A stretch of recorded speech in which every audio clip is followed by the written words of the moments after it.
আমরা সকলে ঐক্যবদ্ধ হয়ে আছি এবং থাকবো। এতে আমাদের কোনো দ্বিমত আছে? কোন অপশক্তি, আওয়ামী লীগের কোন দালালেরা অদূর ভবিষ্যতে যেন মাথাচাড়া না দিতে পারে, এই জন্য আমাদের সদা সর্বদাই সজাগ থাকতে হবে।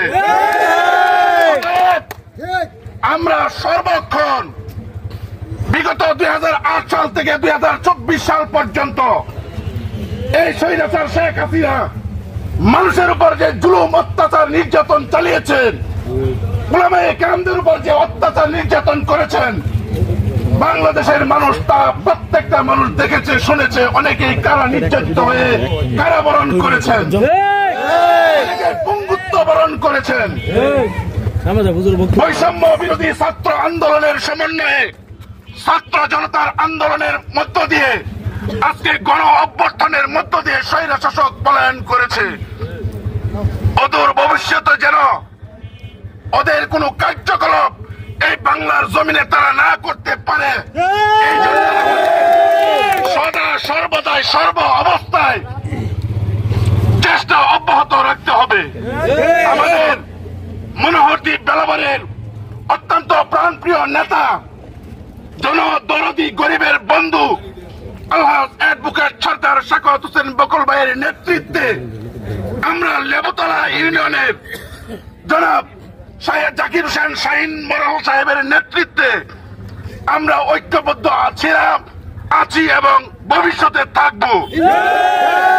এই জন্য আমরা আমাদের লিডার, ইউনিয়নের লিডার, থানার লিডার যখন যে পরামর্শ দিবে আমরা তা অক্ষরে অক্ষরে আমরা পালন করব।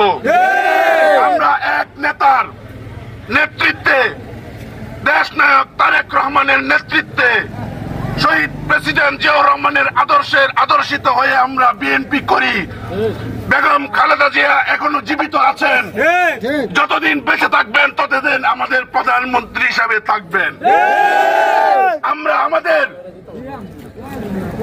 ঐক্যবদ্ধতা ধরে রেখে শাহিন ভাইয়ের নেতৃত্বে, খিদিরপুর ইউনিয়নের ফজল ভাইয়ের নেতৃত্বে, মনোহরদীপ বেলাবারের সরদার শাখাওয়াত হোসেন বকুল ভাইয়ের নেতৃত্বে যে কোন অনুকূল পরিস্থিতি আমরা সদা সর্বদাই আমরা। সর্বশেষ আপনাদের কাছে আমার আকুল আবেদন, আমরা যে যেখানেই থাকি যেন স্বৈরাচার দূষর যারা আছে তারা যেন আমাদের মাঝে মাথাচাড়া না দিয়ে উঠতে পারে, এই জন্য আমাদের চোখ কান খোলা আমাদের সর্ব অবস্থায় রাখতে হবে। পরিশেষে সকলের সুস্বাস্থ্য কামনা করে এখানে আমি বিদায় নিচ্ছি। আসসালামু আলাইকুম ওয়া রাহমাতুল্লাহি ওয়া বারাকাতুহু।